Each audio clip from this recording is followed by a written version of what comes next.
নমস্কার, শুভ সন্ধ্যা বন্ধুরা। নবারুণ ভট্টাচার্যের একটা কবিতা একটি ফুলকির জন্য, তার সেই কবিতার একটি লাইন, সারা শহর উথাল পাতাল। আমরা গত 20শে জুলাই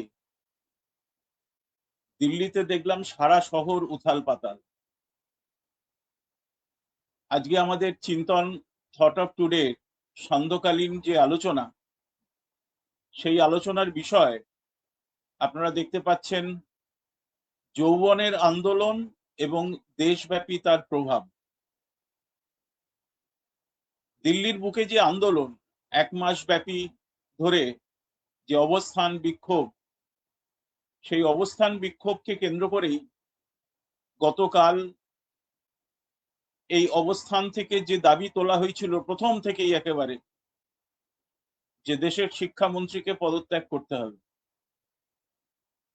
এবং পরবর্তীকালে 20 তারিখের পর এই দাবি আরো সম্প্রসারিত হয়,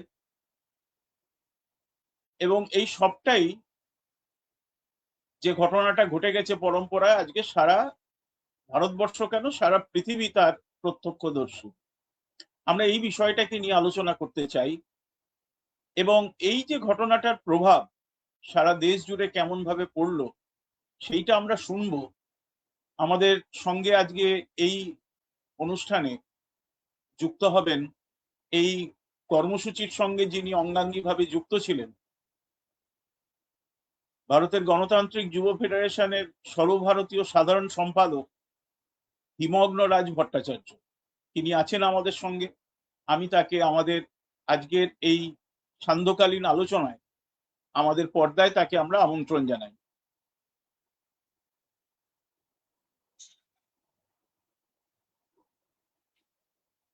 নমস্কার হিমগ্ন, চিন্তনের পক্ষ থেকে নমস্কার। আমরা শ্রোতা দর্শক বন্ধুদের বলতে চাই যে হিমগ্ন আমাদের এই পর্দায়, চিন্তনের পর্দায় অতীতেও এসেছে।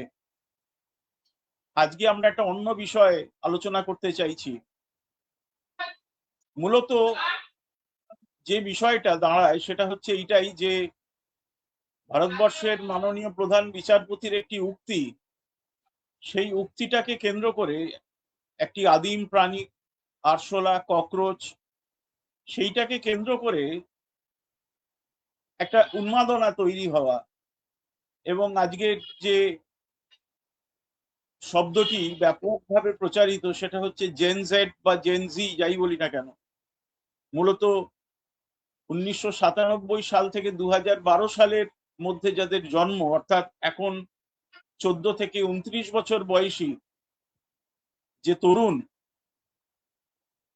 সেই তরুণ প্রজন্মের যে ভাষা, সেই ভাষা, তাদের যে আন্দোলন, তাদের যে চিন্তা ভাবনা, সেইটার প্রেক্ষিতে এই যে অবস্থান বিক্ষোভ এবং যে ঘটনাটা ঘটে গেল সারা দিল্লিতে এবং যার প্রভাব সারা দেশব্যাপী, আমরা এই বিষয়টাই একটুখানি আজকে হিমগ্নর কাছ থেকে শুনতে চাইবো প্রথমে।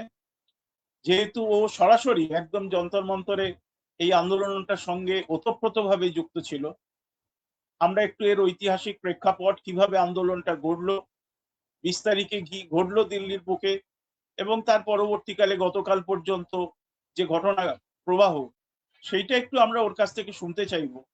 এবং তারপরে আমি শ্রোতা দর্শক বন্ধুদের কাছে এটা অনুরোধ করব, আপনাদের যদি কোনো প্রশ্ন থাকে আপনারা কমেন্ট বক্সে আপনারা প্রশ্ন রাখবেন। আমি ওর আলোচনার পরে সেই প্রশ্নগুলো ওর কাছে রাখবো, ওর বলার মধ্যে দিয়ে। আগে আপনারা ওর বলাটা শুনুন, তারপরে আমরা আপনাদের প্রশ্ন ওর কাছে উপস্থাপন করব, এবং একটা প্রশ্নোত্তর পর্ব আমরা খুব সংক্ষেপে আমরা করব। এই মুহূর্তে নানান রকম ধরনের লড়াই আন্দোলনের মধ্যে হিমগ্ন রয়েছে, এবং আপনারা লক্ষ্য করছেন ও কিন্তু বাইরে বসে এই লাইভে আমাদের এই অংশগ্রহণ করছে। সুতরাং আমরা চাইবো কোটাটা খুব সুন্দরভাবে সমাপ্ত করতে। আমি প্রথমেই হিমগ্নকে আমন্ত্রণ জানাচ্ছি যে এই প্রেক্ষিতে যে বলার বিষয়টা, সেইটা প্রাথমিকভাবে যদি হিমগ্ন আমাদের দর্শকদের কাছে হাজির করে। হিমগ্ন। দেখুন, আমরা সবাই, আপনারাও অবগত হয়েছেন যে এই আন্দোলনটা কিভাবে শুরু হলো তাও আমি একটু আপনাদের সামনে তুলে ধরবো। আসলে আমাদের দেশের যিনি প্রধান বিচারপতি, তিনি একটা মামলা শুনছিলেন। সেই মামলার হিয়ারিং হচ্ছিল। তখন তিনি কিছু মন্তব্য করেন, বিশেষ করে যারা আমাদের দেশের জনসংখ্যার একটা বড় অংশ, সেই অল্প বয়সী তরুণদেরকে নিয়ে, যুব জনঅংশকে নিয়ে, বা যাদেরকে আমরা জেন জি বলছি, তাদেরকে নিয়েও তিনি মন্তব্য করেন যে দেশের একটা বড় অংশ আছে যারা হচ্ছে সিস্টেমকে বারবার চ্যালেঞ্জ করছে। এর সঙ্গে আরো অনেকগুলো কথা তিনি বলেছিলেন, কিন্তু মূল কথা ছিল এটাই।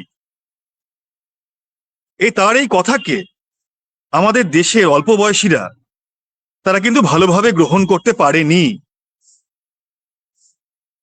কারণ আমাদের দেশে যে সিস্টেমে চলছে, সেই সিস্টেম যদি আমাদের দেশের ছেলে মেয়েদেরকে সত্যিকারের শিক্ষার অধিকার দিতে পারত, কোনো বেকার যুবকের কাজের ব্যবস্থা করে দিতে পারত, বা আমাদের সমাজে অন্যান্য বিভিন্ন অংশের মানুষের যা সমস্যা রয়েছে সে সমস্যাগুলো যদি সমাধান করে দিতে পারত, তাহলে কিন্তু মানুষ এই সিস্টেমকে চ্যালেঞ্জ করতো না। যদি বলতে হয় তাহলে বলবো যে 2014 সালের পর থেকে আমাদের দেশ যে সিস্টেমে চলছে, সেই সিস্টেমে চলার সময় দেশের যুব জনঅংশ, অল্প বয়সী এবং তার সাথে সব অংশের মানুষের জীবন যন্ত্রণা অনেক গুণ বেড়ে গিয়েছে। তাই তার এই বক্তব্য বা মন্তব্য অল্প বয়সীরা ভালোভাবে মেনে নিতে পারেনি। তারা বলেছে যে আজকে আমাদের ভারতবর্ষকে, এই যে কেন্দ্রের বিজেপি সরকার, তারাই তো এমন রাজনীতি করছে, এমন একটা সিস্টেম চালু করেছে, এমন নীতি প্রণয়ন করছে, যার জন্য আজকে আমাদের দেশটা রাজনৈতিকভাবে নোংরা এবং আবর্জনায় পরিণত হয়েছে। আর দেশের প্রধান বিচারপতি তিনি যখন বলছেন যে সিস্টেমকে চ্যালেঞ্জ করবার কথা, যারা চ্যালেঞ্জ করছে তিনি তাদেরকে ককরোচ, আরশোলার সাথে তুলনা করেছেন। তো অল্প বয়সী যারা মানুষ বা যুব জনঅংশ, তারা বলল, রাজনৈতিকভাবে যখন দেশে এত আবর্জনা তৈরি করেছে কেন্দ্রের বিজেপি সরকার, তাহলে সেই আবর্জনায় তো প্রতিবাদী আরশোলারা জন্মগ্রহণ করবেই, এটাই তো স্বাভাবিক। তারপরে আমরা দেখেছি যে একজন, যিনি এই আন্দোলনের অন্যতম উদ্যোক্তা আমরা বলতে পারি, সংগঠক বলতে পারি, তিনি খুব ব্যঙ্গাত্মক ভাবে এই কথাটাকে গ্রহণ করে, ককরোচ শব্দটাকে গ্রহণ করে সোশ্যাল মিডিয়াতে একটা প্রচারের জন্য তিনি বিশেষ করে ফেসবুকে এবং ইনস্টাগ্রামে তিনি কিছু কাজ শুরু করেন এবং তিনি কতগুলো দাবিকে সেই সময় সামনে নিয়ে আসেন। তার মধ্যে একটা বড় দাবি ছিল যে আমাদের দেশে যে ডাক্তারি পড়বার জন্য যে একটা পরীক্ষা দিতে হয়, আগে ছিল বিভিন্ন রাজ্যে সরকার তারা নিজের মতো করে পরীক্ষা নিতে পারত, কিন্তু অনেক আগে থেকেই কেন্দ্রের সরকার সেই সমস্ত পরীক্ষা বন্ধ করে দিয়ে এখন তারা একটাই পরীক্ষা চালু করেছে। সেই পরীক্ষার প্রশ্নপত্র বারবার ফাঁস হয়ে যাচ্ছে। এই প্রশ্নপত্র লক্ষ লক্ষ টাকায় খোলা বাজারে বিকোচ্ছে। যাদের পয়সা আছে তারা লক্ষ লক্ষ টাকায় এই প্রশ্নপত্র কিনে পরীক্ষায় বসছে। আর দেশের একটা বড় অংশের ছাত্রছাত্রী যারা মধ্যবিত্ত প্রান্তিক গরিব পরিবার থেকে আসে, কিন্তু তাদের মেধা রয়েছে, তারা ডাক্তার হওয়ার স্বপ্ন দেখে, তারা বারংবার এই প্রশ্নপত্র ফাঁসের জন্য প্রতারণার শিকার হচ্ছে। তো সেই দাবিকে তিনি প্রথম তুলে ধরেন যে এই প্রশ্নপত্র লিক হচ্ছে, এর জন্য কেন্দ্রের সরকারের যিনি শিক্ষামন্ত্রী তাকে দায় স্বীকার করে পদত্যাগ করতে হবে। তার সঙ্গে কিন্তু আরো অনেকগুলো গুরুত্বপূর্ণ কথা আমরা দেখেছিলাম এই ককরোচ জনতা পার্টি যা তৈরি হয়েছিল সোশ্যাল মিডিয়া প্ল্যাটফর্মে, তারা তুলে ধরে। তার মধ্যে ছিল যে আমাদের দেশের যারা বৈধ নাগরিক, যাদের ভোটাধিকার আছে, ইলেকশন কমিশন এবং এসআইআর এর জন্য যাদের নাম বাদ চলে গিয়েছে, সেই সমস্ত ভোটারদের কিন্তু তাদের ভোটাধিকার ফিরিয়ে দিতে হবে, এই কথাও কিন্তু ওখানে বলা আছে।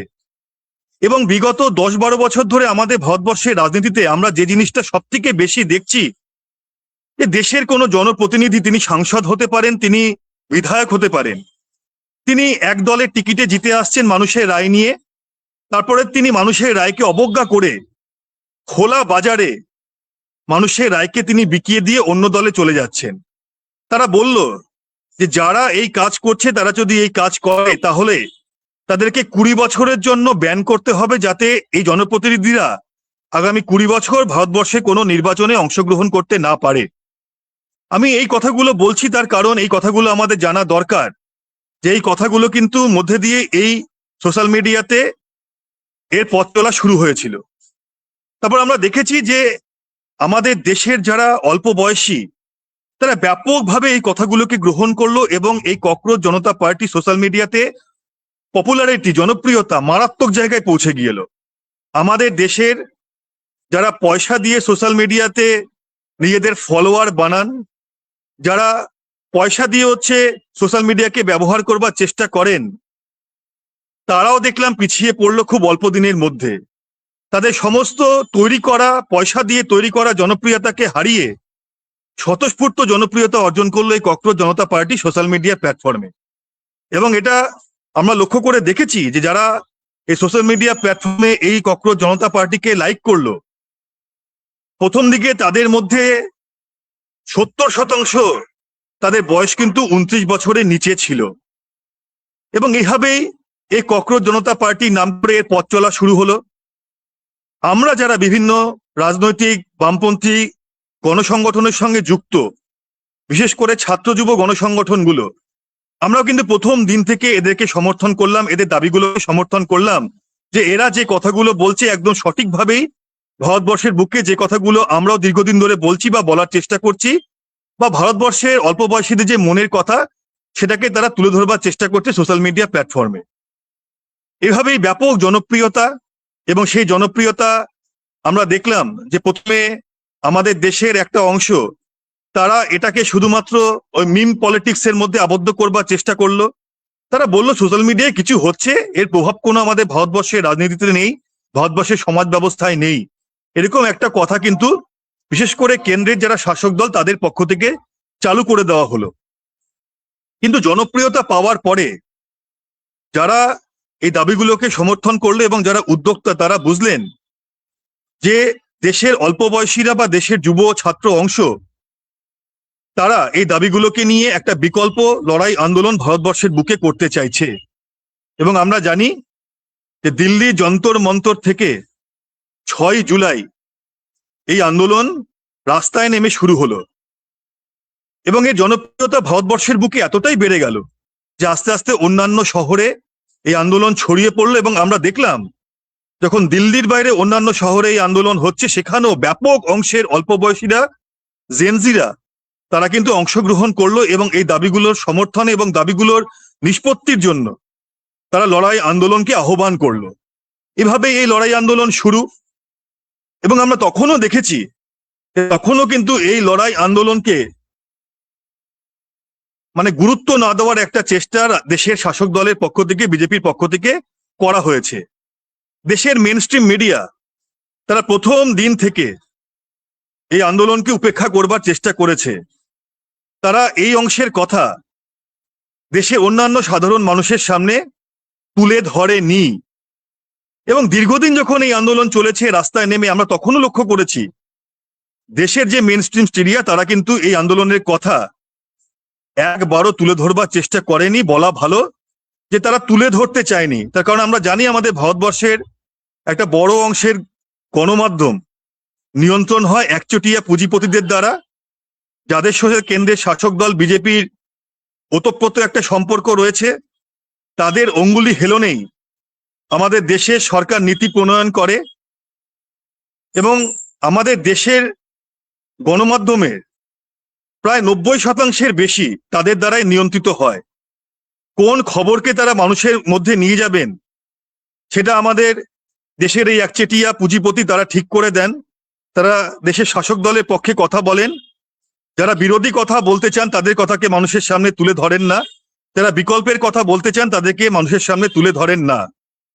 দেশের মেন স্ট্রিম মিডিয়া এই জিনিসকে তুলে না ধরলেও আমরা দেখলাম প্রতিদিন কিন্তু এই আন্দোলন আস্তে আস্তে বাড়তে শুরু করলো।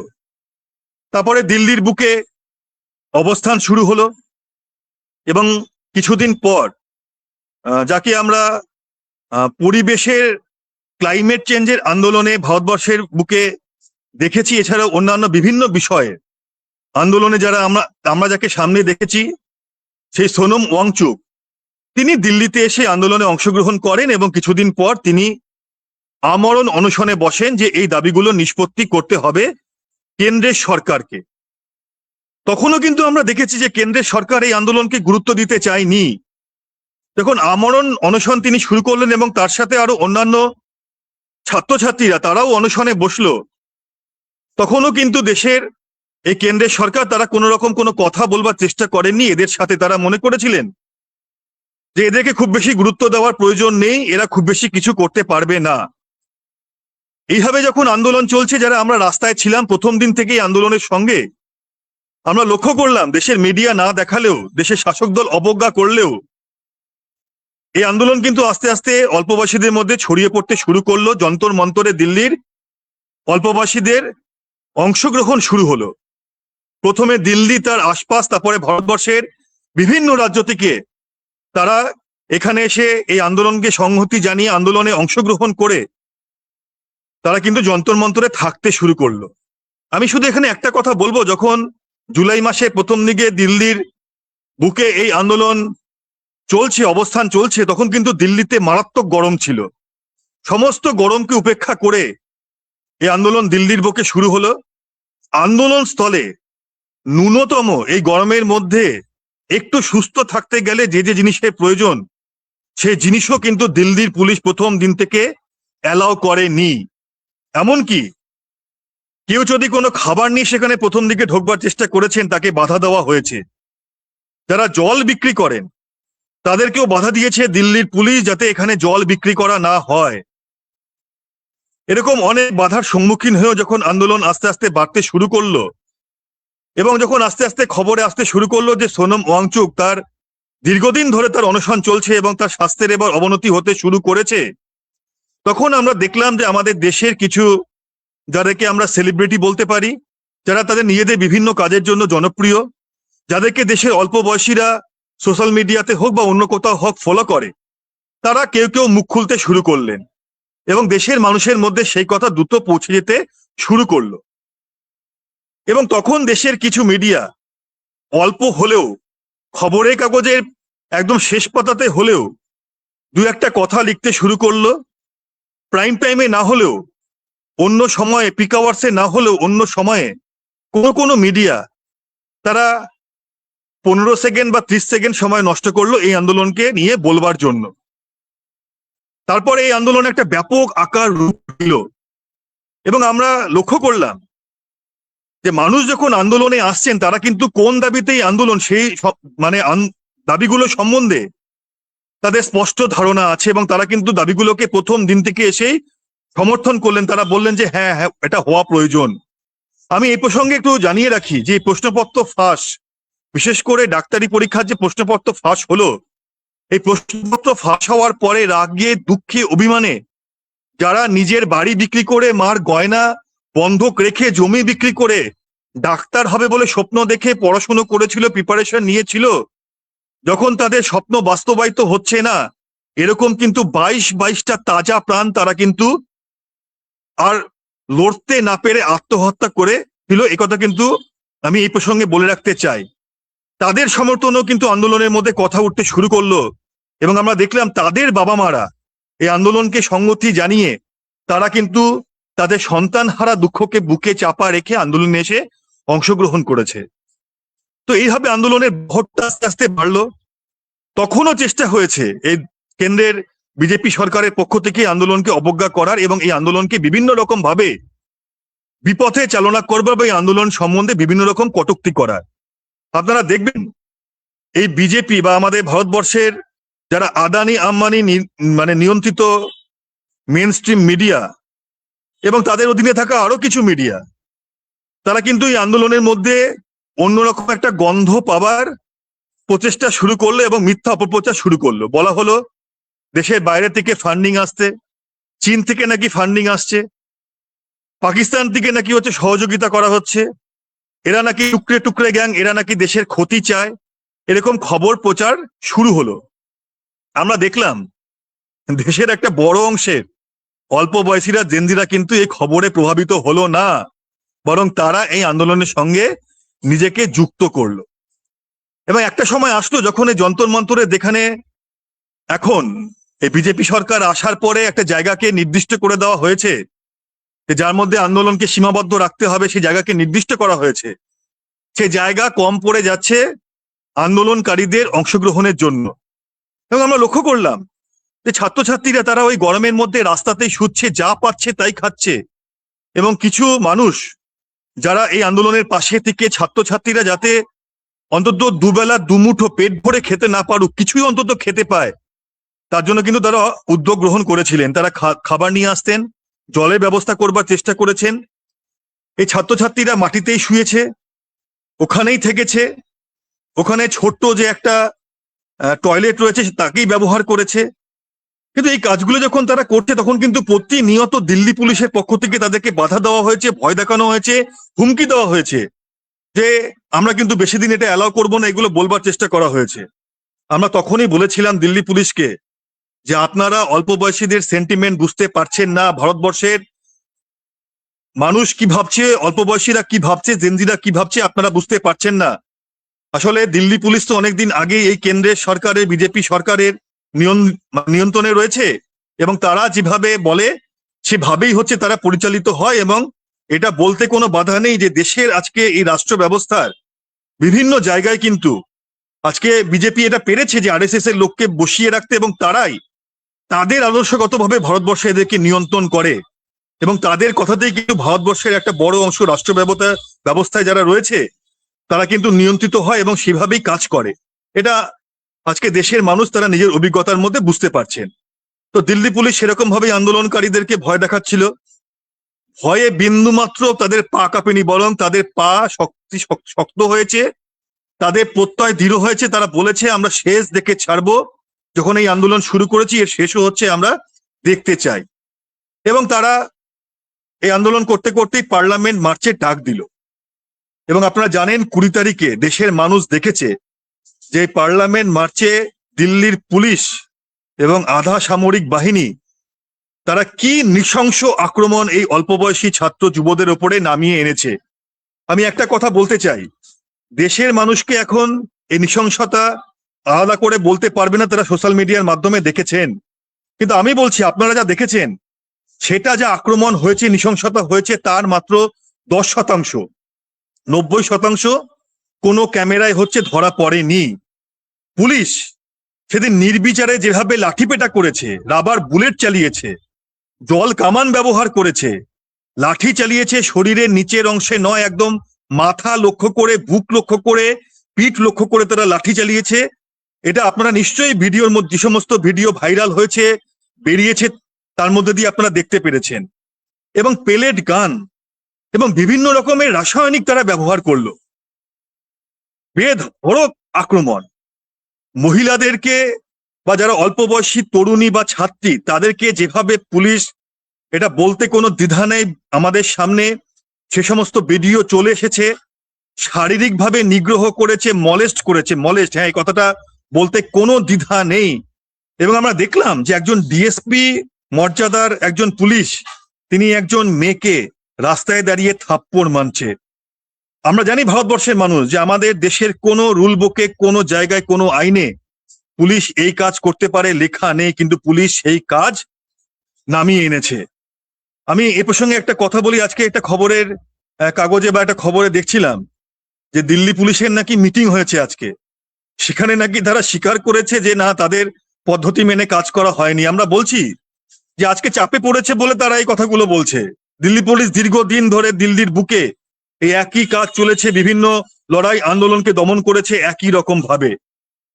সেই নৃশংসতার পর দিল্লি পুলিশ মনে করেছিল যে আক্রমণকে তারা ভেঙে দিতে পারবে। কিন্তু আমি নিজের অভিজ্ঞতায় বলছি, আমি সেদিন এই পার্লামেন্ট মার্চে রাস্তায় ছিলাম, অংশগ্রহণ করেছিলাম। আমাদের মতো অনেকে যারা বিভিন্ন রাজনৈতিক গণসংগঠনের সঙ্গে যুক্ত, তারাও সংগতি জানিয়ে এই আন্দোলনের সঙ্গে মানে প্রথম দিন থেকেই ছিল। আমরা দেখেছি পুলিশ মনে করেছিল ইন্টারনেট বন্ধ করে, ফোন কল বন্ধ করে, জ্যামার বসিয়ে, লাঠি পেটা করে, রাবার বুলেট দিয়ে, পেলেট গান দিয়ে শ্লীলতাহানি করে, মেয়েদেরকে মাথা ফাটিয়ে তারা এদেরকে ছত্রভঙ্গ। কিন্তু একদিকে লাঠি মারছে, আরেকদিকে ছেলেমেয়েরা আসছে, ছাত্র যুব পুলিশ লাঠি মেরে নৃশংস অত্যাচার করে ফাঁকা করছে। কিছুক্ষণ গ্যাসকে মানে কাঁদানে গ্যাসকে উপেক্ষা করে ছাত্রছাত্রীরা আবার এসে ওই জায়গাতে দাঁড়িয়েছে। আমি এ প্রসঙ্গে বলি, সেদিন কিন্তু এত ছাত্রছাত্রীরা যুবরা অংশগ্রহণ করেছিল, সেটা কিন্তু শুধুমাত্র যন্তর মন্তর আর পার্লামেন্ট ওই স্ট্রিটের মধ্যে আবদ্ধ ছিল না, জায়গা হয়নি। এটা কিন্তু তার আশেপাশে রাস্তায় বিভিন্ন জায়গায় ছড়িয়ে পড়েছিল, কারণ এত সে ছাত্রছাত্রীরা অংশগ্রহণ করেছে যে দিল্লির ওই মূল জায়গা, যে জায়গাগুলোকে ভিআইপি বা ভিভিআইপি জায়গা হিসেবে দিল্লির বুকে চিহ্নিত করা হয়, অবরুদ্ধ হয়ে গিয়েছিল। এবং পুলিশ পুরো ঘিরে নিয়ে, মানে আমি আপনাকে অভিজ্ঞতায় বলছি যে মাঝখানে ছাত্রছাত্রী দুদিক দিয়ে পুলিশ ঘিরছে, মারছে, পুরো প্ল্যান করে, যেটা যে কাজ তারা হচ্ছে করতে পারে না সেই কাজ করেছে। কিন্তু আমরা দেখলাম যে তারা একদিকে ফাঁকা করছে, আর একদিকে ছাত্রছাত্রীরা চলে আসছে, মাথা ফেটে গিয়েছে, তারা পালিয়ে যাচ্ছে না। ভিডিওগুলো আপনারা দেখেছেন, পুলিশ লাঠি মারছে, তারা বলছে যত লাঠি মারুন আমরা রাস্তা থেকে হচ্ছে যাব না। পুলিশ যেভাবে মহিলাদেরকে আক্রমণ করেছে, মহিলা বলতে আমি ছাত্রীদের কথা, যুবতীদের কথা বলছি, আক্রমণ করেছে, তারপরেও তারা বলেছে, চোখে চোখ রেখেছে, বলেছে আমরা ছেড়ে যাব না। আমাদের অভিজ্ঞতা বলছি আপনাকে, পুলিশ যখন রাবার বুলেট, কাঁদানে গ্যাস দিচ্ছে, আশেপাশে কিছু কিছু গুরুদ্বারা আছে, তারা দরজা খুলে দিয়েছে যে তোমরা ভেতরে আসো। গুরুদ্বারার ভেতরে হচ্ছে আমরা পুলিশকে ঢুকতে দেব না, গুরুদ্বারার ভেতরে পুলিশ আক্রমণ করলে আমরা দেখে নেব। তারা সেখানে দরজা খুলে দিয়েছে। আশেপাশে দোকানদাররা তারা জল দিয়েছে, যাদের কাঁদানে গ্যাস লেগেছে তাদেরকে সুস্থ করবার জন্য খুলে দিয়েছে দোকান। অফিস আমরা দেখেছি, পুলিশ অফিসের গেটগুলোতে তালা মেরে দিয়েছিল যাতে অফিসের লোকেরা বাইরে বেরোতে না পারে। তারা ওই গ্রিল দিয়ে জল এগিয়ে দিয়েছে, ভেজা রুমাল এগিয়ে দিয়েছে। এই মানে যারা আন্দোলনকারী তাদের মানুষ সংহতি জানিয়েছে।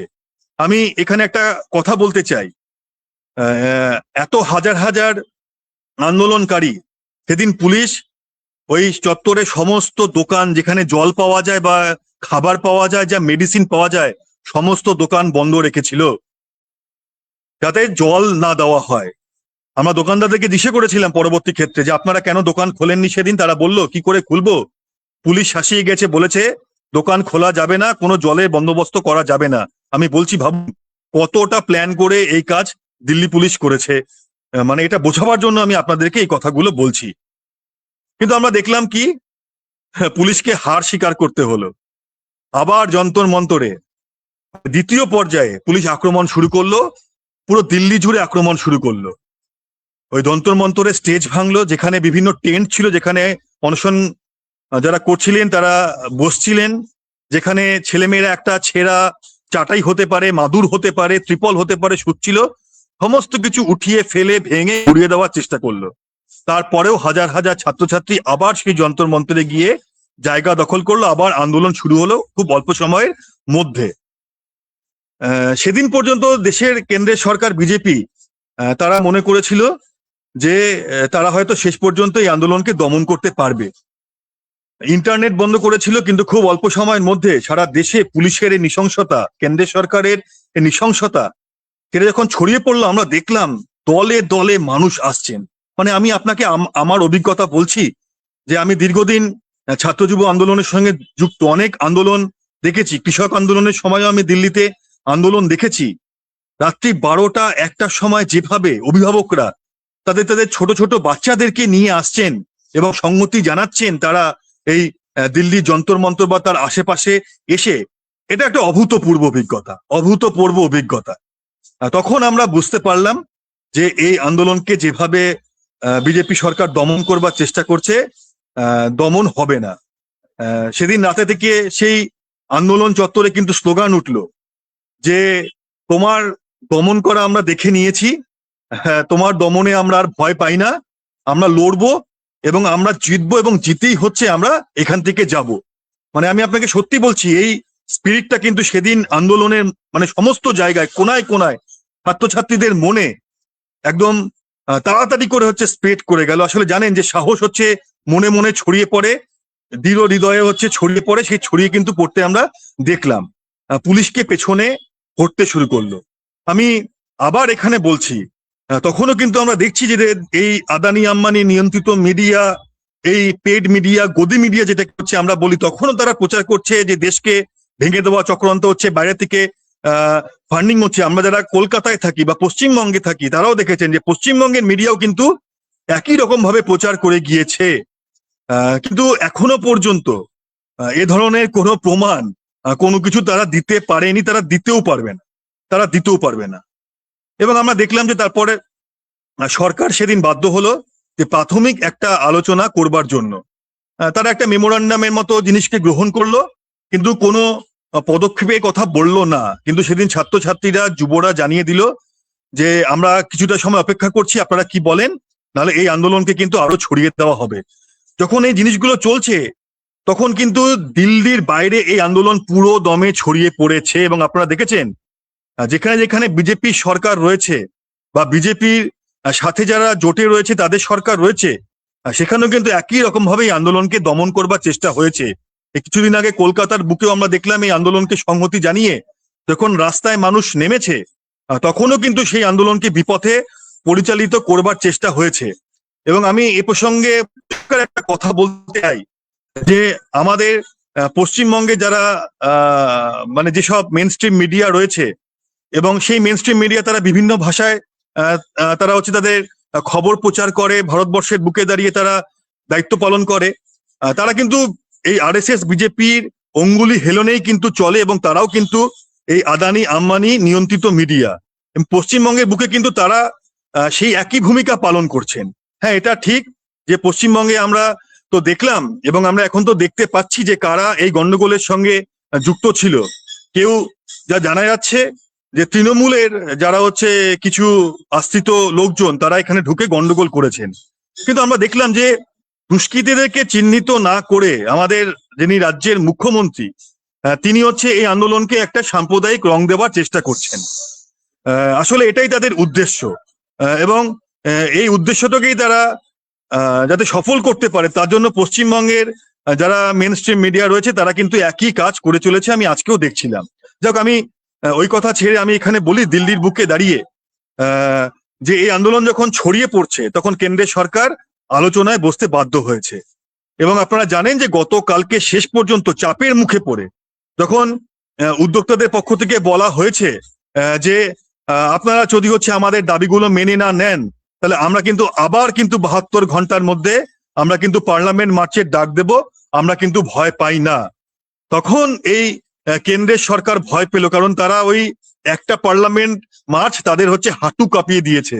যারা 12 বছর ধরে ভারতবর্ষের বুকে বলবার চেষ্টা করেছে যে তারা নাকি কাউকে ভয় পায় না, তারা নাকি হচ্ছে কারো সামনে মাথা নোয়ায় না, তাদেরকে আমরা দেখলাম ওই খুব অল্প সময়ের মধ্যে মাথা নোয়াতে হলো। আমি বলবো এই যে জয়টা, এই জয়টা কিন্তু ভারতবর্ষের ইতিহাসে একটা মাইলস্টোন এবং ঐতিহাসিক জয় হিসেবে চিহ্নিত হয়ে থাকবে।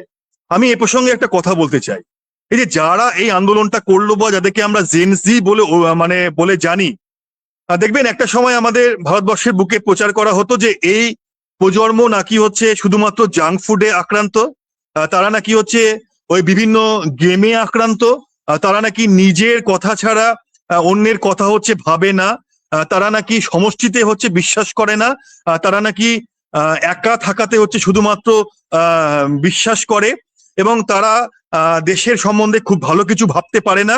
এরকম একটা কথা কিন্তু বিভিন্ন মহল থেকে প্রচার করা হতো। কিন্তু আমি বলতে পারি এই আন্দোলন কিন্তু ভারতবর্ষের বুকে দাঁড়িয়ে যারা এই ধরনের ধারণাকে তৈরি করবার চেষ্টা করছিল ভারতবর্ষের বুকে, সেই ধারণাকেও কিন্তু একেবারে ভেঙে তছনছ করে দিল।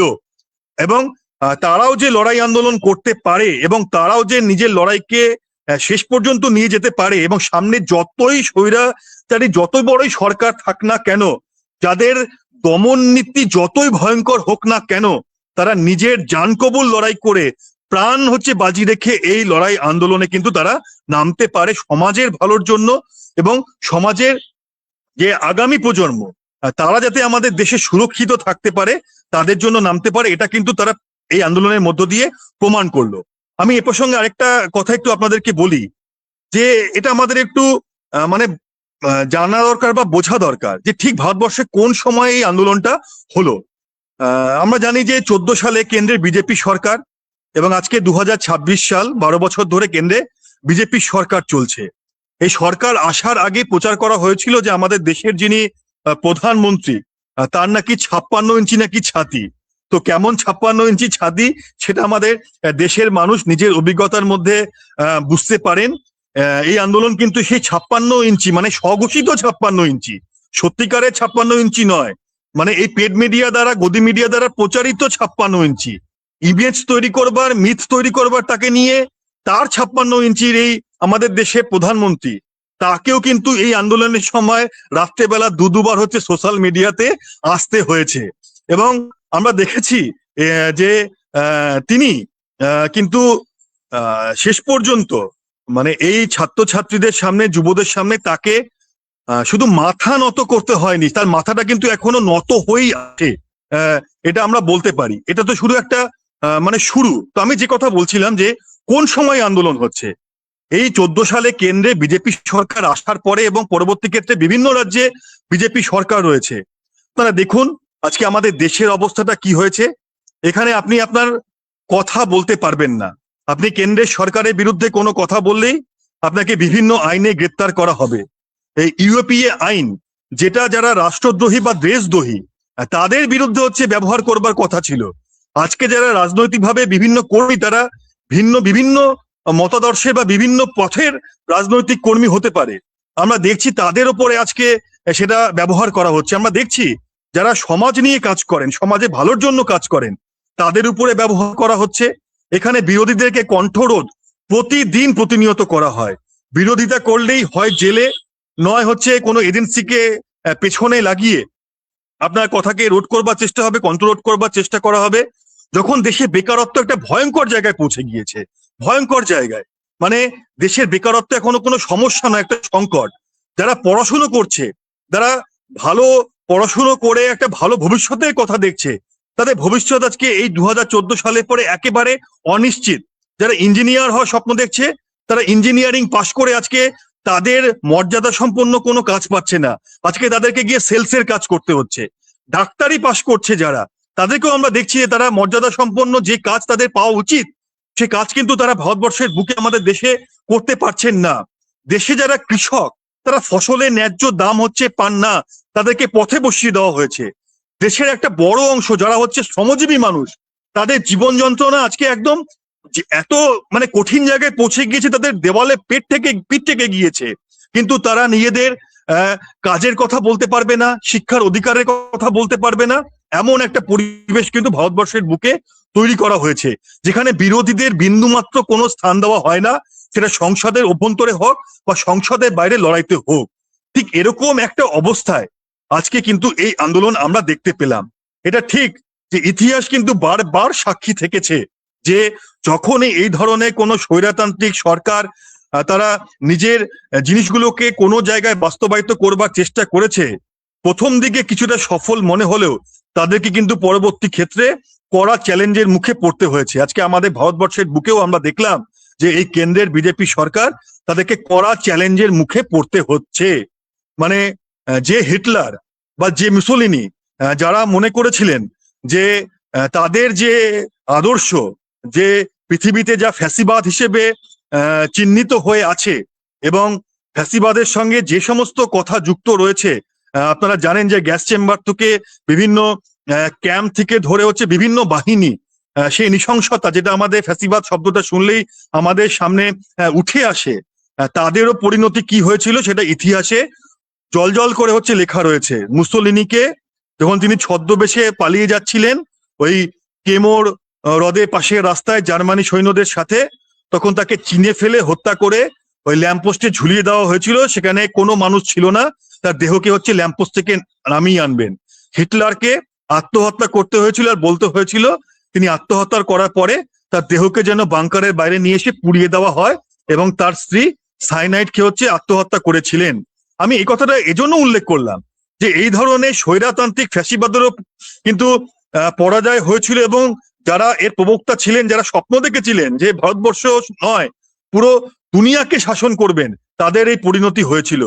তাদেরই তো উত্তরাধিকার যারা, তারা তো আজকে ভারতবর্ষের বুকে আছে এবং নয়া ফ্যাসিবাদ আমরা আজকে পৃথিবীর সঙ্গে সঙ্গে আমাদের ভারতবর্ষের বুকেও হচ্ছে দেখতে পাচ্ছি।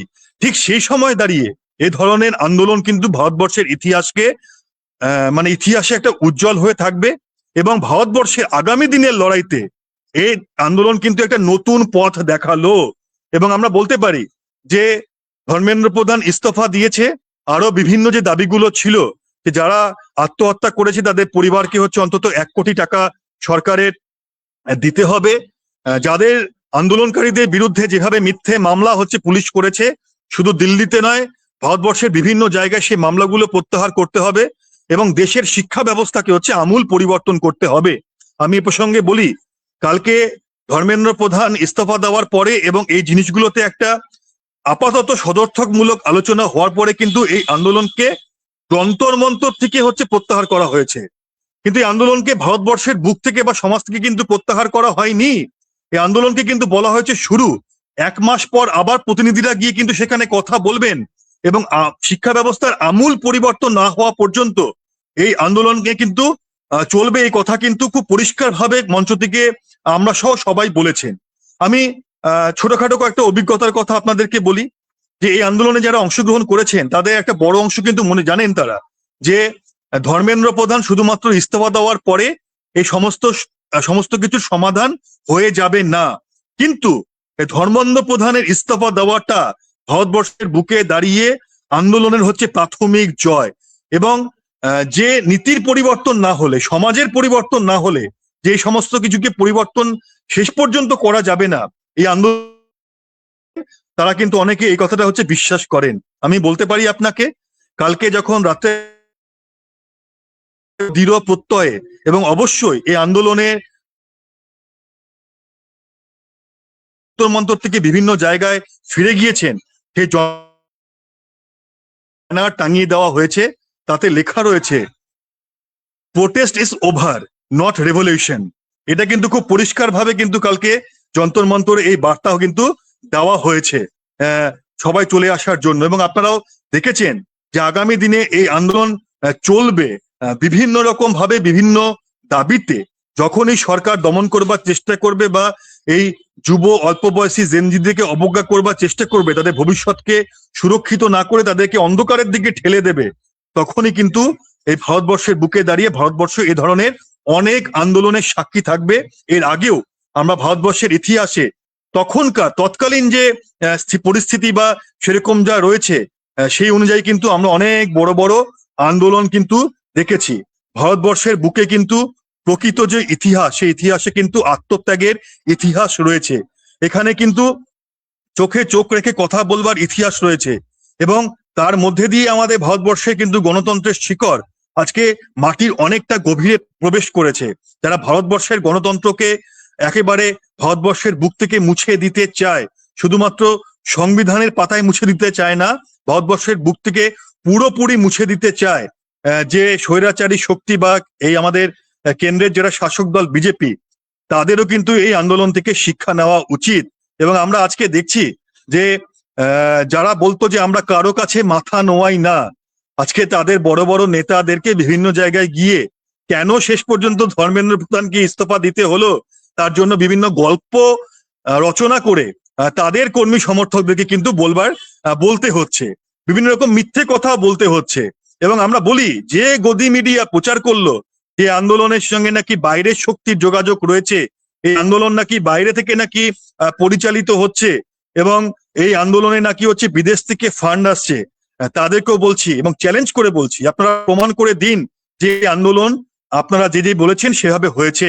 আমরা জানি আপনারা বলতে পারবেন না, আপনারা ওই কিছু শিখে নেওয়া ভুলিয়ে এবং ভারতবর্ষের বুকে এই আন্দোলনকে বিপদগামী করতে এবং এই আন্দোলনকে আপনারা মানুষের কাছে ভুলভাবে নিয়ে যাওয়ার জন্য এই কথাগুলো বলেছিলেন। আপনাদের কাছেও কিন্তু এই আন্দোলন শিক্ষা যে আপনাদের এই কথা ভারতবর্ষের মানুষ কিন্তু বিশ্বাস করছে না। এবং আপনারা দেখবেন যে এটা ঠিক যে আমরা কোনো রকম কোনো মানুষের উপর আক্রমণ হোক এতে আমরা বিশ্বাস করি না, কিন্তু দেখবেন এই আন্দোলনে কিন্তু আমাদের দেশের গদি মিডিয়াকে নিয়ে অনেক রকম কথা এসেছে।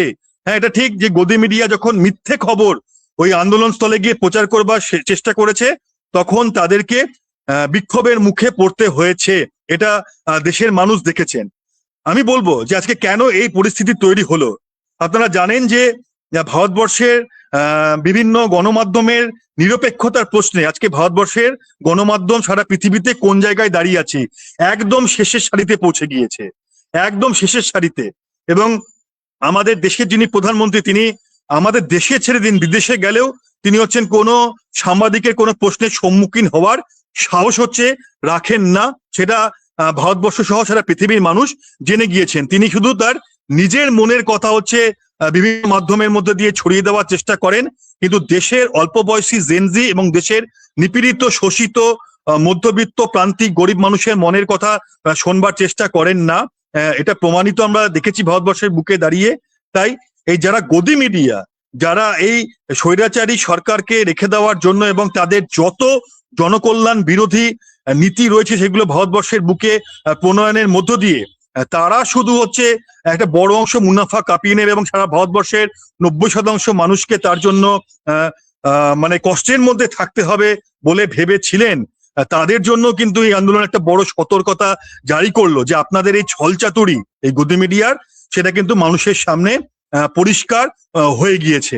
আর আমি একটু জাস্ট শেষ করব আমার কথা, কিন্তু আমি আন্দোলনের আরো কয়েকটা দিক আপনাদের সামনে বলতে চাই।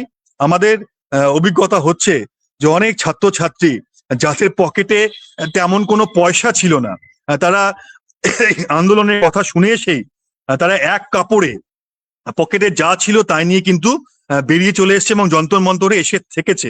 এবং আন্দোলনের বহর যখন বেড়েছে তখন আমরা দেখেছি বিভিন্ন মানুষ যাদের সামর্থ্য রয়েছে মানে কিছু খাবার বা জলের ব্যবস্থা করবার, তারা কিন্তু সেই ব্যবস্থা করেছে।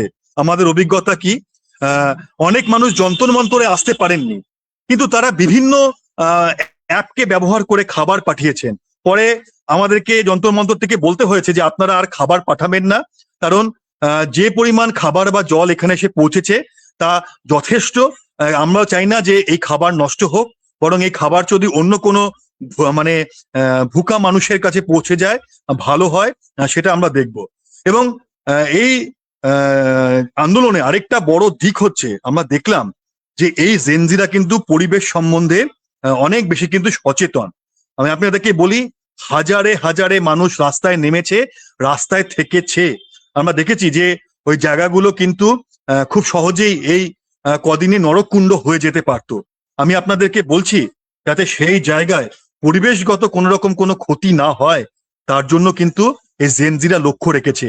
তারা নিজের হাতে আবর্জনা পরিষ্কার করেছে তারা, এবং কোনো রকম ভাবে পরিবেশের যাতে কোনো ক্ষতি না হয় সেই দিকটা কিন্তু লক্ষ্য রেখেছে। এটা আমি আপনাদেরকে বলতে পারি মানে একদম ভাবে। অনেক ডাক্তারকে দেখেছি, স্বাস্থ্যকর্মীকে দেখেছি, তারা চলে এসেছেন। একজনকে দেখলাম তিনি পুলিশের চাকরি ছেড়ে দিয়ে তিনি এই আন্দোলনে যোগদান করেছেন। এবং আপনাদেরকে বলি যে দিল্লি পুলিশের বাহিনী এবং প্যারামিলিটারি এই নৃশংস আক্রমণ করলো, তারাও কিন্তু অনেক সময় আমাদের সামনে মানে তাদের মানে অসহায়তা কিন্তু তারা প্রকাশ করেছেন। বলছেন আমরা কি করব, আমরা তো নিচুতলায় কাজ করি, ওপর থেকে যেরকম নির্দেশ আসছে আমাদেরকে করতে হচ্ছে। অনেকে বলেছেন আমাদেরকে যে আমাদেরও ছেলে মেয়েদের ওপরে লাঠি চালাতে কিন্তু ইচ্ছে করছে না, কিন্তু আমাদের কিছু করবার নেই, আমাদেরকে করতে হবে, না হলে আমাদের বিরুদ্ধে ব্যবস্থা গ্রহণ করা হবে। সেটা মানে আমি এই কথাগুলো একটু আমাদের সকল যারা শুনছেন আমাদের কথা তাদের কিন্তু এটা মানে জানা উচিত। এবং আপনারা সকলেই জেনে গিয়েছেন, তাও বলছি যে যে কথাগুলো দেশের সরকার দিয়েছে আপাতত সেই কথাগুলো যদি আগামী 1 মাসের মধ্যে তারা পালন করতে না পারেন, তাহলে কিন্তু আরো বৃহত্তর এই লড়াই শুধু দিল্লির বুকে নয়, দিল্লির বাইরেও ছড়িয়ে পড়ছিল। এই আরো বড় লড়াই কিন্তু দিল্লির বাইরে সারা ভারতবর্ষ জুড়ে চালু হবে। এবং আমি একটা কথা বলতে পারি, এই লড়াই কিন্তু শুধুমাত্র ছাত্রছাত্রী জেনজিদের লড়াই নয়, ভারতবর্ষের সমস্ত নিপীড়িত অত্যাচারিত শোষিত মানুষকে উৎসাহিত করেছে। এবং আগামী দিনে কিন্তু সমস্ত অংশের লড়াই কিন্তু একটা সূত্রে গিয়ে মিলে যাবে এবং এই সরকারের বিরুদ্ধে কিন্তু এই লড়াই চলবে। এবং আপনি মানে আমি খুব স্পষ্টভাবে বলছি, আপনাদের সামনে বলছি যে আপনারা ভরসা রাখুন এই জেনজিদের ওপর। আমরা জানি ভারতবর্ষের মানুষ তারা ইতিমধ্যে ভরসা রেখেছেন, আগামী দিনেও ভরসা রাখবেন, এবং এখান থেকে আমাদের আপাতত মুক্ত হতে পারে যখন আমরা বিজেপি এবং আরএসএস মুক্ত ভারতবর্ষ গড়তে পারবো। মতাদর্শের লড়াইও একদিকে চলবে, রাস্তায় নেমে লড়াই চলবে, এবং বিভিন্ন অংশের মানুষেরও হচ্ছে লড়াই চলবে। এই সমবেত লড়াই পারবে হচ্ছে আমাদের শুধু জেনজি নয়, ছাত্র যুবদের একটা বড় অংশের যে দাবি বা লড়াই, এবং তার বাইরেও যে বৃহত্তর অংশ তাদের দাবি লড়াই করতে শেষ পর্যন্ত জয়ী করতে।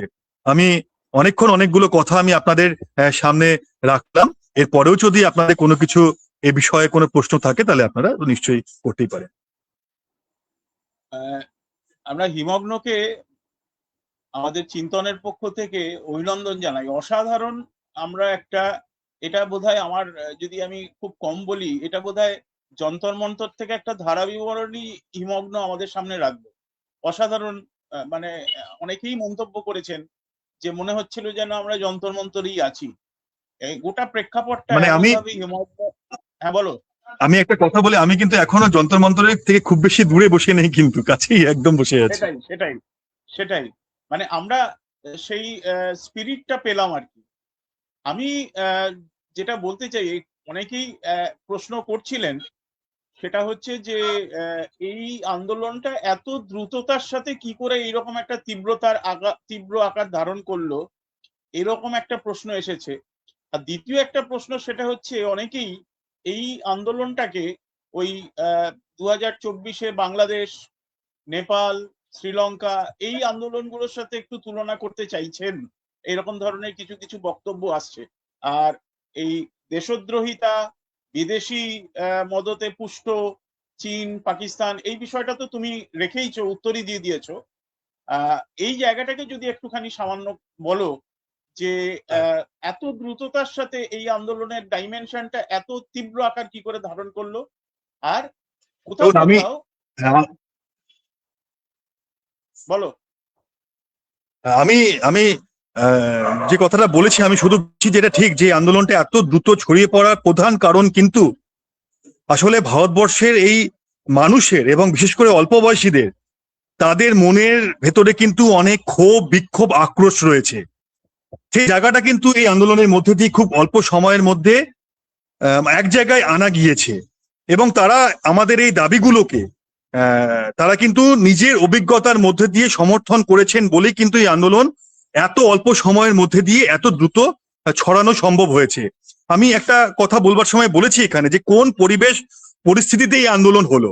আসলে এই কেন্দ্রের বিজেপি সরকারের শাসনকালে আমাদের দেশের মুষ্টিমেয় কিছু অল্প অংশের মানুষ ছাড়া কোনো মানুষ কিন্তু ভালো অবস্থায় নেই, এবং মানুষের জীবন যন্ত্রণা এই সময় দাঁড়িয়ে প্রচন্ড বেড়ে গিয়েছে, এবং সেই ক্ষোভ বিক্ষোভের কিন্তু একটা বহিঃপ্রকাশ কিন্তু আমরা হচ্ছে এই আন্দোলনের মধ্যে দিয়ে দেখতে পেলাম। এই আন্দোলন কিন্তু প্রমাণ করে, আন্দোলনের ব্যাপ্তি এবং অল্প সময়ের মধ্যে এতটা প্রসারিত হয়ে যাওয়া কিন্তু প্রমাণ করে যে এই সরকারের বিরুদ্ধে, কেন্দ্রের বিজেপি সরকারের বিরুদ্ধে আসলে দেশের মানুষের, অল্প বয়সী, জেনজি সহ অন্যান্য বিভিন্ন অংশের মানুষের ঠিক কতটা ক্ষোভ রয়েছে। এই ক্ষোভগুলো সূত্রায়িত হয়েছে বলেই কিন্তু এই আন্দোলন কিন্তু এত দ্রুত ছড়িয়ে পড়েছে। এটা আমি আপনাদেরকে মানে এটা আমাদেরকে বুঝতে হবে। আর দ্বিতীয় কথা, আমি যেটা আপনারা এখানে বলেছেন যে মানে আমি চীন পাকিস্তান নিয়ে বলেছি, কিন্তু তাও আমি আপনাদেরকে বলছি এটা নতুন নয়। এই 12 বছরে আপনারা এই জিনিসগুলো, একই জিনিস বারবার দেখেছেন। প্রথম দিকে কোনো কিছু হলেই হচ্ছে হিন্দু মুসলমান, এই আন্দোলনে যখন দেখছে হিন্দু মুসলমান, উঁচু জাত নিচু জাত এসব করে এই জেনজি বা অল্প বয়সীদেরকে বিভক্ত করা যাচ্ছে না, তখন এদেরকে বদনাম করবার জন্য এই চীন পাকিস্তানের হচ্ছে গল্প ফাঁকতে হয়। এগুলো গল্প। আজকে প্রথম দিকে আমাদের দেশের কিছু মানুষ এগুলো খেয়েছেন যে হ্যাঁ হয়তো এরকম কিছু সত্যিকারের হচ্ছে, কিন্তু এই পুরনো গল্প আর কিন্তু দেশের মানুষ কিন্তু হচ্ছে খাবেন না, মানে খাচ্ছেন না তারা। মানে এই গল্পগুলো কিন্তু শেষ পর্যন্ত বিশ্বাসযোগ্য হয়নি। এবং আমি আপনাদেরকে বলছি, আপনারা মনে করবেন না যে মানে খুব সহজে হচ্ছে ধর্মেন্দ্র প্রধান ইস্তফা দিয়েছেন। এই বিজেপি সরকার এই আন্দোলনের আঁচ হচ্ছে উপলব্ধি করেছেন। আমি বলছিলাম না যে দেশের প্রধানমন্ত্রী নিজের মনের কথা বানিয়ে বানিয়ে গুছিয়ে রসিয়ে হচ্ছে দেশের মানুষকে শোনাবার চেষ্টা করেন, কিন্তু তিনি দেশের মানুষের মনের কথা তো কোনোদিনও শোনবার চেষ্টা করেননি। কিন্তু এবার তিনি এই 37 দিনের আন্দোলনে খুব ভালো করে তিনি এবং তার মন্ত্রিসভার সদস্যরা তারা কিন্তু দেশের মানুষের কিন্তু মনের কথা বুঝতে পেরেছেন, এবং বুঝতে পেরেছেন বলেই যে ওই মানে স্বঘোষিত 56 ইঞ্চির কথা বলছিলাম, ওই তাকে হচ্ছে মাথা ঝোকাতে হয়েছে এবং ওই শেষ পর্যন্ত পদত্যাগ করতে হয়েছে। সেটা মানে খুব পরিষ্কার আমি কিন্তু আপনাদেরকে বলছি। মানে এটা নিয়ে আমাদের মধ্যে যেন কোন রকম কোনো দ্বিধা হচ্ছে না থাকে। আচ্ছা, আরেকটা দ্বিতীয় একটা কি বলছিলেন, যদি আরেকবার একটু বলেন তাহলে আমি, আরেকটা কথা কি ছিল? দ্বিতীয় বিষয়টা যেটা বলছিলাম সেটা হলো যে অনেকেই এই আন্দোলনটার সঙ্গে 2024-এর বাংলাদেশ, নেপাল, হ্যাঁ, হ্যাঁ। শ্রীলঙ্কা এইটার একটা তুলনা করছেন। এই প্রসঙ্গটা একটু দেখুন যদি আমি তুমি বলো। দেখুন আমি মানে একটা খুব পরিষ্কার কথা বলি, যে বাংলাদেশ বা বা শ্রীলঙ্কার আন্দোলনকে একই রকম ভাবে গুলিয়ে দেওয়ার চেষ্টা করে কোনো হচ্ছে লাভ নেই। কারণ শ্রীলঙ্কাতে দেখবেন যে যে সরকার এখন প্রতিষ্ঠিত হয়েছে, সেই সরকার মানুষের রায়ে ব্যাপক অংশের কিন্তু ভোট পেয়ে তারা কিন্তু নির্বাচিত সেখানে হয়েছেন। এবং আমরা বাংলাদেশে দেখেছি যে যারা আন্দোলন করেছেন পরবর্তী ক্ষেত্রে তারা যখন তাদের রাজনৈতিক মুখোশটা যখন খুলে গিয়ে মানে তাদের নগ্ন রূপটা আমাদের সামনে চলে এসেছে, তখন বাংলাদেশের মানুষ তাদের মতো করে হচ্ছে তারা সিদ্ধান্ত গ্রহণ করেছেন। এবং পরবর্তী ক্ষেত্রে যা কিছু খারাপ সেটা আমাদের যেমন অভিজ্ঞতা, বাংলাদেশের প্রগতিশীল মানুষ বা তাদেরও কিন্তু একই রকম অভিজ্ঞতা। মানে এটা নিয়ে আমাদের কোনো দ্বিমত নেই।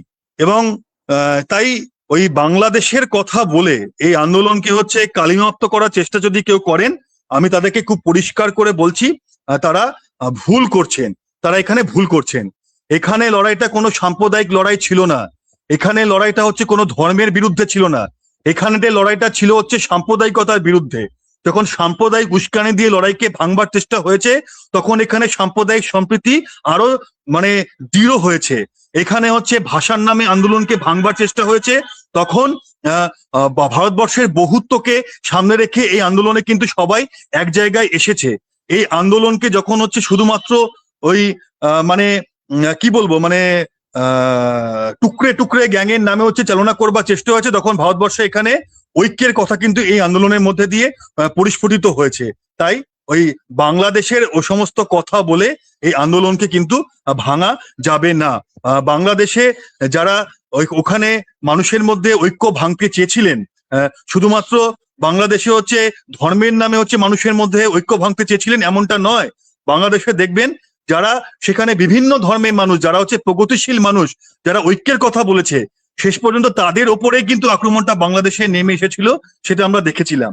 কিন্তু এখানেও তাই, এখানে হচ্ছে কোনো ওই সাম্প্রদায়িকতার কথা বলে, বিভক্ত করবার কথা বলে এই আন্দোলন হয়নি, বরং এসবের বিরুদ্ধে এই আন্দোলনটা এখানে সংগঠিত হয়েছে। তাই যারা চেষ্টা করেছেন বাংলাদেশের কথা বলে এখানে হচ্ছে এই আন্দোলনকে হচ্ছে ভুল পথে পরিচালিত করবেন বা সাম্প্রদায়িক তাস খেলবেন, তাদের মুখে হচ্ছে জেনজিরা কিন্তু একদম কালি মাখিয়ে দিয়েছে যে আপনারা এই কাজটা করতে পারবেন না। তারা এই সমাজের বুকে দাঁড়িয়ে এই আন্দোলনের মধ্যে দিয়ে, আমি পরিবেশের একটা দিক বলেছি, আরো অনেক বিষয়ে তারা যে আমাদের দেশের সরকারের থেকে সচেতন তার প্রমাণ হচ্ছে তারা কিন্তু বারবার রেখেছে। যে যে ছাত্র বা ছাত্রীটা ওই নিট পরীক্ষায় পরিশ্রম করে প্রস্তুতি নিয়ে প্রশ্নপত্র ফাঁসের জন্য হতাশ হয়ে আত্মহত্যা করেছে, তার কথা কিন্তু হচ্ছে এখানকার আন্দোলনকারীরা ভুলে যায়নি। তাদের দাবি কিন্তু হচ্ছে বারবার তুলে ধরা হয়েছে স্টেজ থেকে, বা আমরা বলেছি সেই জায়গায় দাঁড়িয়ে যে আগামী দিনে এদের কথা হচ্ছে আমরা ভুলে যাব না। তাই আপনাদেরকে নিশ্চিত করতে পারি যে এই আন্দোলন কোনো বিপদগামী আন্দোলন নয়। এই আন্দোলন হচ্ছে ভারতবর্ষকে বিপদ থেকে বাঁচানোর মানে আন্দোলন। ভারতবর্ষের বিপদ থেকে হচ্ছে বাঁচানোর আন্দোলন, আগামী প্রজন্মকে সুরক্ষিত করবার আন্দোলন। আমাদের ভারতবর্ষে যে বহুত্ববাদ, আমাদের ভারতবর্ষে যে বৈচিত্র্যের মধ্যে ঐক্য, সেটাকে রক্ষা করবার আন্দোলন হচ্ছে এই আন্দোলন। এবং আমাদের ভারতবর্ষের শিক্ষা ব্যবস্থাকে আমূল পরিবর্তনের আন্দোলন। আমাদের ভারতবর্ষের বুকে নয়া ফ্যাসিবাদের লক্ষণগুলো যেভাবে প্রতিদিন ফুটে উঠছে বিজেপি শাসনকালে, তার বিরুদ্ধে হচ্ছে আমাদের এই আন্দোলন। অনেক ধন্যবাদ হিমগ্ন। আমি যেটা বলতে চাই সেটা হচ্ছে হিমগ্নর এই আলোচনার পরে আর কোনো বলবার অবকাশ নেই। আমি খালি দুটি কথা বলে আমাদের আজকের এই আলোচনার ইতি টানবো। প্রথম কথা যেটা বলবো সেটা হচ্ছে যে হিমগ্নর কথার মধ্যে দিয়ে এইটা প্রতিষ্ঠিত হয়েছে যে আজকে কেন্দ্রীয় সরকারের মন্ত্রীদের মধ্যে কিন্তু ভয় সঞ্চারিত হয়েছে তাদের সিট দ্বারায়, এবং সেইটা আমরা লক্ষ্য করলাম যে স্বরাষ্ট্রমন্ত্রী পর্যন্ত তার ভাষ্য বদলে ফেলেছেন। এটা হচ্ছে এক। দুই, আমি জানি না আজকে আমাদের এই লাইভ অনুষ্ঠান কোনো জেনজি ক্যাটেগরির মধ্যে যে মানুষরা পড়ে, যারা আর কি পড়েন, তারা কেউ দর্শক ছিলেন কিনা। আমি আমরা যারা আর কি আমাদের যারা বয়স বেশি হয়েছে, অর্থাৎ এই যে 97 সাল থেকে 2012 সালের মধ্যে এই 14 থেকে 29 বছর বয়সী যে বয়স সীমার মধ্যে যারা রয়েছেন, আমি এইটা বলবো যে এদেরকে বোঝার জন্য আমাদের বোধহয় সময় দিতে হবে। এদের ভাষা, এদের চিন্তা ভাবনা, এইটা বোধহয় আমরা চটজলদি অনেকেই বলে ফেলি এরা বোধহয় এইরকম ধরনের ব্যাপার হবে না, খুব হালকা, এই কথাগুলো বলে। আমি এই জন্যই বলবো, আজ সন্ধ্যাবেলায় লক্ষ্য করলাম যে একজন স্বামী স্ত্রী ওই যন্তর মন্তর চত্বরে এসছেন, এবং এসে সেখানে একজন সাংবাদিকের মুখোমুখি, তারা মুম্বাই থেকে এসছেন, এবং সেখানে বলছেন এসে সাংবাদিকের মুখোমুখি হয়ে যে আমার ছেলে লন্ডনে থাকে, সে বলেছে যে আমার হয়ে অন্তত পিঠে একটা লাঠির ঘা তোমরা খেয়ে এসো। এটাই হচ্ছে জেনজি। এইটা আমাদের বোধহয় বোঝা দরকার। সেই কারণে এই আন্দোলনের দেশব্যাপী যে প্রভাব, সেইটা নিশ্চিতভাবেই হিমগ্ন তার কথার মধ্যে দিয়ে বলেছে। রঞ্জনদা লিখছেন এখানে যে শিক্ষামন্ত্রীর পদত্যাগ কিন্তু এখনো গৃহীত হয়নি। তিনি পদত্যাগপত্র পাঠিয়েছেন প্রধানমন্ত্রীর কাছে, সেই পদত্যাগপত্র নাকি এখনো গৃহীত হয়নি। না এটা নিয়ে না, লাস্ট আমি একটু পয়েন্ট এক লাইন কিছু বলবে? না, আমি আমি আমি বলছি, আপনারা জানেন যে নতুন শিক্ষামন্ত্রী হচ্ছে, তারা ঘোষণাও করে দিয়েছেন, তাই গৃহীত হ্যাঁ, হয়েছে বলেই তারা নতুন শিক্ষামন্ত্রী প্রহ্লাদ যোশীকে করেছেন। একদম সঠিক। সুতরাং আমরা সবাইকে আজকে আমাদের সাথে আপনারা 1 ঘন্টার বেশি এই আলোচনায় সংযুক্ত ছিলেন। আমরা হিমগ্নকে আরেকবার চিন্তনের পক্ষ থেকে আন্তরিক অভিবাদন জানাই, এবং আমরা আশা করব আমাদের সাথে নিশ্চিতভাবে হিমগ্ন আবার আমাদের অন্য কোনো আলোচনায় আমাদের সাথে থাকবে। আমরা সবাইকে আন্তরিক অভিনন্দন, ধন্যবাদ জানিয়ে আপনারা আমাদের পাশে থাকবেন এই আশ্বাস রেখে, প্রত্যয় ঘোষণা করে আজকের এই আলোচনা আমরা শেষ করছি। শুভরাত্রি। শুভরাত্রি সবাইকে।